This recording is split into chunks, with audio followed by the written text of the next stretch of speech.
Invoice received by line item. To use a flexible workflow for supplier invoice in the consumable purchasing script, you need to see the video about activate flexible workflow for supplier invoice. So right now, uh, just for information, the Create Supplier Invoice app is used for simpler supplier invoices, and the Create Supplier Invoice Advanced app is used for more complex supplier invoices. So I will show you about the comparison with the both later. So log on to the ASAP Fiori Launchpad as an account payable accountant. Okay.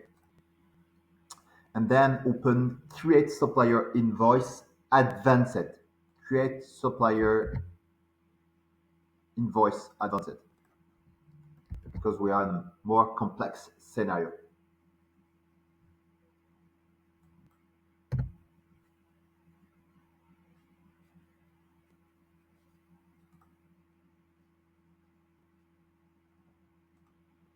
The enter company code view display. Okay. The main point, enter the company code, make the following entries and press enter in case or you want to switch, for example, the company code. Edit, switch company code to be sure, because, for example, you are able to enter incoming invoice for several companies. So you can change it like this. Okay. Um, Next step, enter data. Make the following entries and press enter. The transaction invoice. Here we are, we have invoice. Okay. Then invoice date, posting date, reference, that is invoice number from invoicing party, amount and currency, total invoice amount, calculate tax selected, and your tax code. So invoice date. Okay, that the date that is written in the email PDF provided by the vendor. So I've got the invoice date, the posting date. I put yes, each time I click on enter the reference, the number of the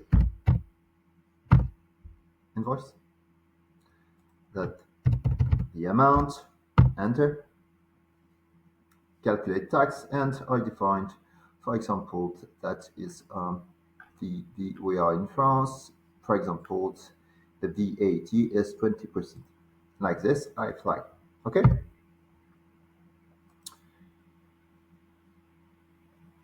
Then the enter incoming voice screen display all the information. Okay, everything is good.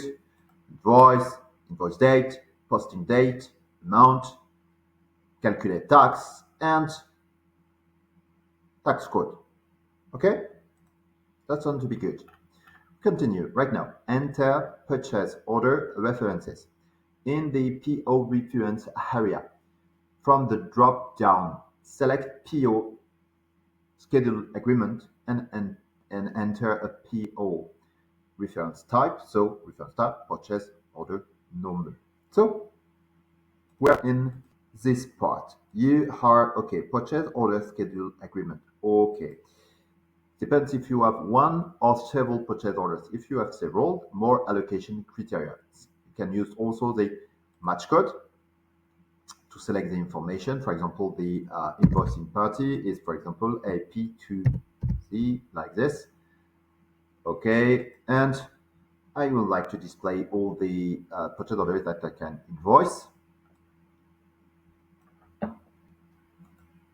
Perhaps there's 44, run.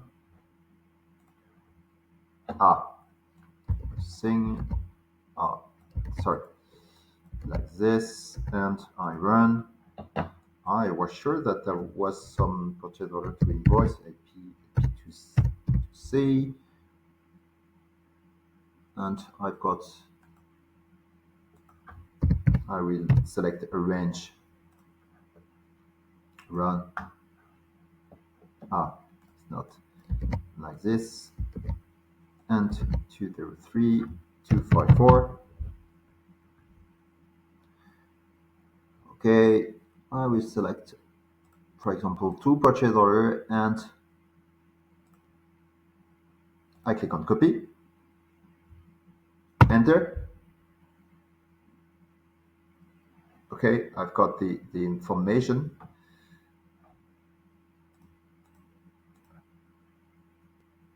I'll show you. Okay, the enter incoming invoice screen display. The purchase order references section is okay with the purchase order. Select purchase order item. Okay, choose purchase order item. All selected are added to the table, as you can see.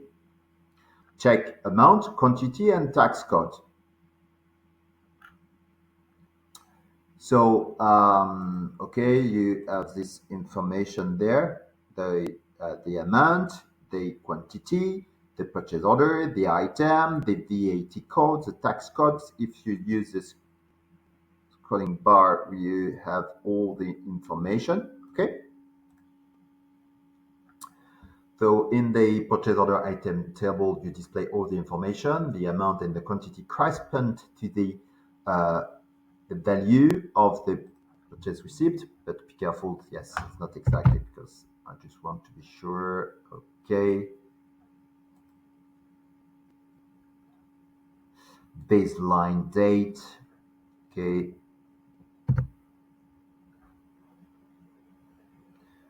£60 amount. Quantity, one basis.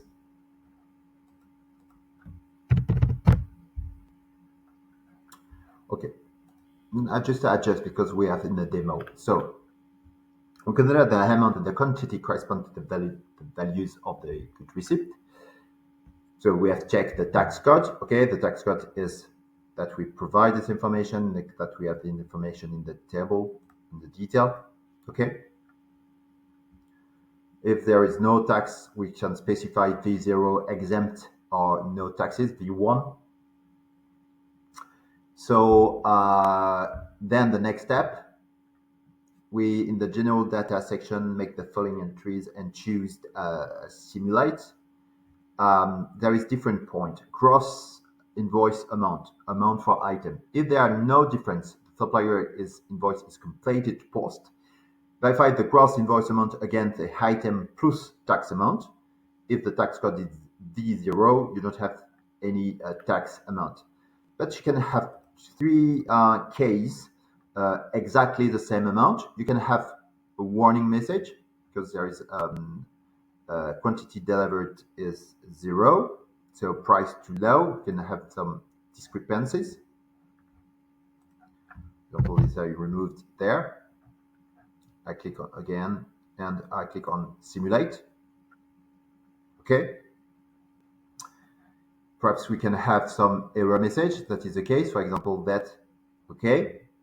So you are not able to post, but if you, for example, provide right now quantity and you make again simulate, the most important that you have the information about post. If we don't have the button post, that means there's something that block. So we are able right now to click on post. The invoice is posted. The system displays the messages invoice has been posted. If the asset must be activated with the invoice receipt, remember the following parameters in the purchase requisition or purchase order: good receipt selected, invoice receipt selected, and good receipt non-valuation selected. Okay, just remember this kind of information. So we are able to display that the invoice document has been saved, posted. But if we have sometimes is not blue, that no, green is okay. the invoice document will never be blocked. Warning, blocked, unread, not able to save. Perhaps you are able to make a draft or hold. Okay? This concludes this video. Thank you so much.